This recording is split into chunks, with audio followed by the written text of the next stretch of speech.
and welcome back. So, I guess you guys are probably wondering what today's dream is going to be. Ever since like 2 episodes ago, I started talking about dreams.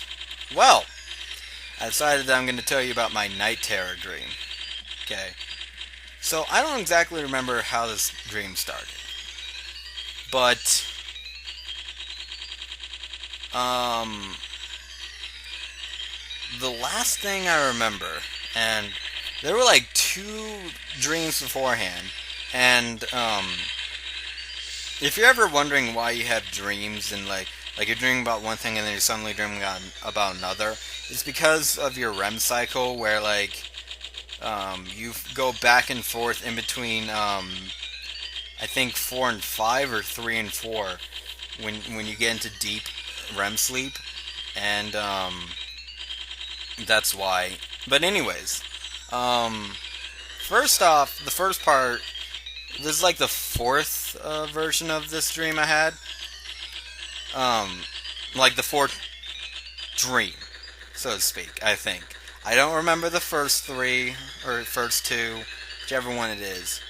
But I'm battling these robots. They're like evil robot thingies. All right, and I'm a space pirate. I think a space pirate marine thing. Someone with a gun. We're gonna go with that. Anyways, um, I'm fighting as the guy, and then eventually I'm one of the machine things. All right. So far, things aren't going bad until the last dream, and this is where things get screwed up. So I'm in this dream. No one is based off of me like the other ones. No, I myself am in this dream. And, you know, I think I'm in a locker? Or something. So, I'm talking with my dad and everything, and then I find out that he is part evil machine thing. And so my dad is evil. Then he starts coming after me. You know, so at this point in my dream, no! Uh, Run! Is he gone? Oh well, oh well. So he's chasing me. We're not really chasing me, but I'm trying to hide, right? So I eventually find my sister, right? And she's afraid, and this is not a current version of us. We're actually like really young kids in my dream. So what happens is that like she goes out, and I watch my dad kill her, pretty much machine thing. Not really bloody, but like, oh well, there's the sunflowers, but kind of like falls over. You don't see it happen, but you know it happened, and then she just disappears. No, no, I think he either can like he put her in a pot or something. I don't know, but like he eventually assimilated. She became a machine or something. I have no idea. Anyways, um, so then he went after me. I tried to find a gun and everything. And by the way, there were like you ever play Turok where the ammo is just like spinning around, floating off the ground. Imagine that, but it was a box of crayons. Yeah, a box of crayons was my ammo. The thing went away. So eventually, I confronted my dad after watching him kill my sister. Kind of. I have no idea if he killed my sister or if she became a machine thing or what. Thank you. So I go to fight him and everything, right? Guess what? I lose. So then he starts talking like evil, like I'll control so and so. Like I don't even know what was going on. But then he made a black hole appear behind me, and this is where the dream got like freakishly scary for wow. Thought I heard the murderer. This is where the game.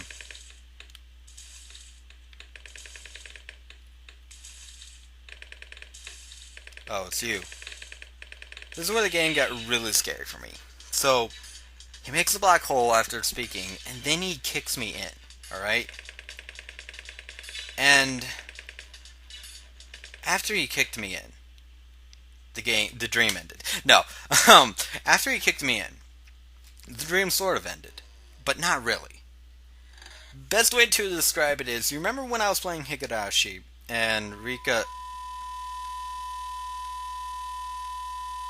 We're having technical difficulties with the game now, apparently.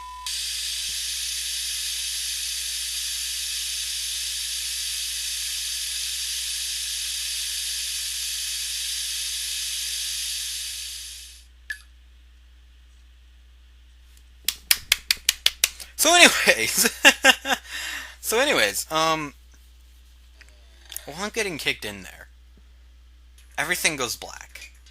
And then I start seeing credits. I don't know what the credits said, don't ask me. But, okay. It takes me a second to realize that these are the credits to my life. Like, my life is over. I just died. So I was like, no, I'm not dying. And so, I'm resisting death right there. And then things start getting fuzzy, and then I'm back at my dad.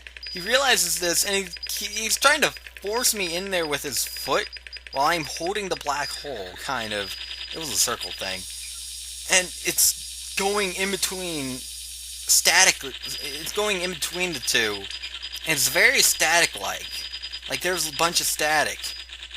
It's like as if your dream was glitching out. And boom, I awoke.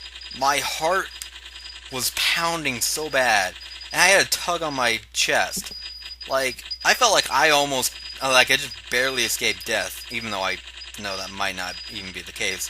I probably woke up when my heart was beating out, but it scared the shit out of me. It was the first night terror I've ever experienced. For those of you who don't know what the difference between a nightmare and a night terror is, a nightmare you experience in your non-REM sleep. REM means rapid eye movement. It's what happens when you're dreaming. It's your deepest stage of dreaming, and without REM, you get really tired. That's why people who stay up late and then get 3 hours of sleep, not in the best mood. But anyways, this dream, or the night terrors, are basically nightmares when they're in REM sleep, and they are bad. They have lasting effects on you. Case in point, that dream scared me so much because I thought I was dying. Like, I thought I was gonna die in real life. It scared me so much that I didn't dream for 3 days. Because, believe it or not, when you feel like you're dying, you fight it. You fight it out of survival, and it's scary. And what was I talking about with Higurashi? I think I was talking about that, and then the dream interrupted me. It's like what Rika was saying when she said your memory whenever you die is, like, it depends on how you die. Like, if you die very quickly, you have a vivid memory sometimes. No, actually, it's the toilet paper thing where she said, like, depending on how you die, if you die very violently and it takes a while, I think, or if it's fast, it's like your memory is a sheet of toilet paper that you ripped at the wrong point and it's jagged, and so your memory gets really fuzzy.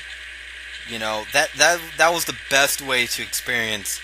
I'd say for you to imagine how that dream felt for me when I was at that point, and it was 3 or 5 seconds in there at that I was in that I saw that I saw the credits, and there was music playing during the credits too, but I didn't care.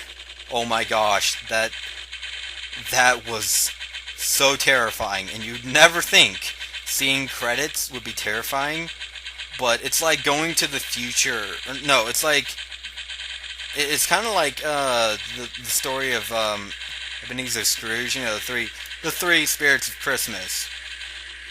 How the last one shows his gravestone, and he freaks the hell out because you never realize it. Like, you always see credits and everything, but imagine if, like, credits were to people's lives. Like, when someone died, you would see credits. You never think it's scary until you start seeing your own.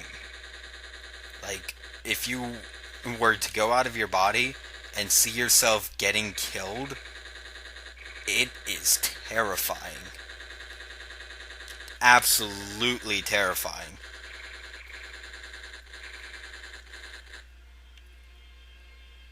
What was that? Do, do. I think that's just part of the music. Oh man, but that dream. Oh my gosh. I still remember it.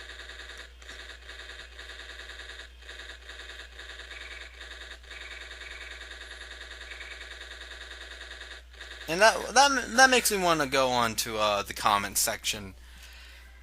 What are your dreams like? You know, I'm sharing my dreams because of this game, Dream Emulator, all that. What are your dreams like? Like, am I just bad shit insane and these dreams aren't normal? Actually, I take in psychology. I kind of know if they're. I kind of know what symbolize like the symbolism in dreams. Although the ones that I've had, the feelings that I've had about them, did not really match. Like, I had one where, oh wow. I'm not sure about this dream. It scared me, and it had something to do with, my grandma. Um, wow, you guys are lucky. Again, two dreams in one, if we have enough time. So, my grandma, couple months ago, like, before, like, I think it was right after Christmas. Like, it was around January. I definitely know it was during February.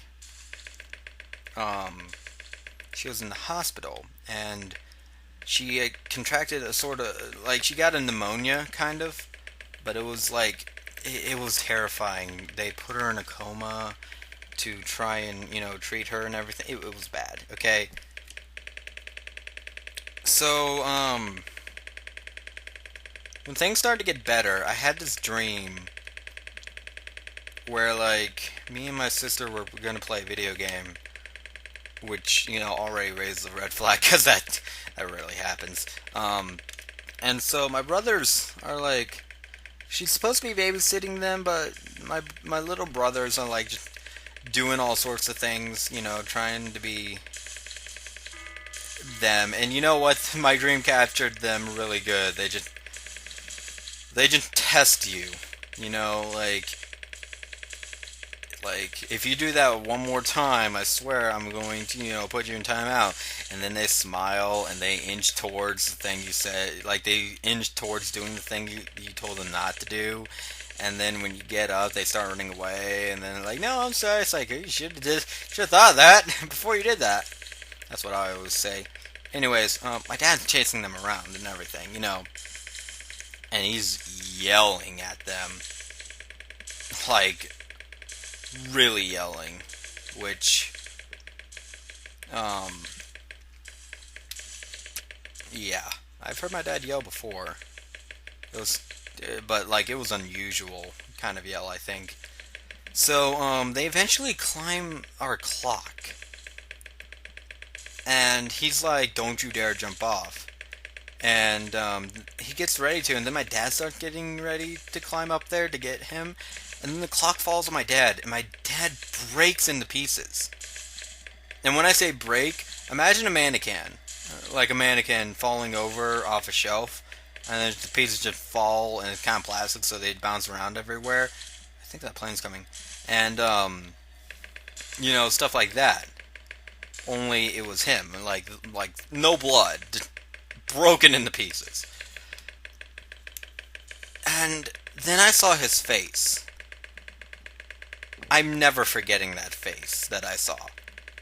It was green, like a kind of decaying green that you find on a zombie. And he had the face of anger and pain at the same time. I can't describe it to you to match out what exactly I was listening to. By the way, Dream 200, yay. I can't, there's no words to describe how it was. So I went to him and I thought he's gonna be okay, right? He doesn't respond, and then I start freaking out. I was like, this is bad. Very, very bad. So, I look for his lungs, they're right over there. I start massaging them, trying to, like, kind of like doing CPR where you push on the lungs, and one of them deflated. I was like, oh my gosh. And then my sister looks at me and says, oh, Nathan or whatever, like, don't worry, you're gonna be fine. And then the dream ended. Now, the pushing on the lungs thing, that was kind of, I said my grandma had pneumonia, and that was basically my dream,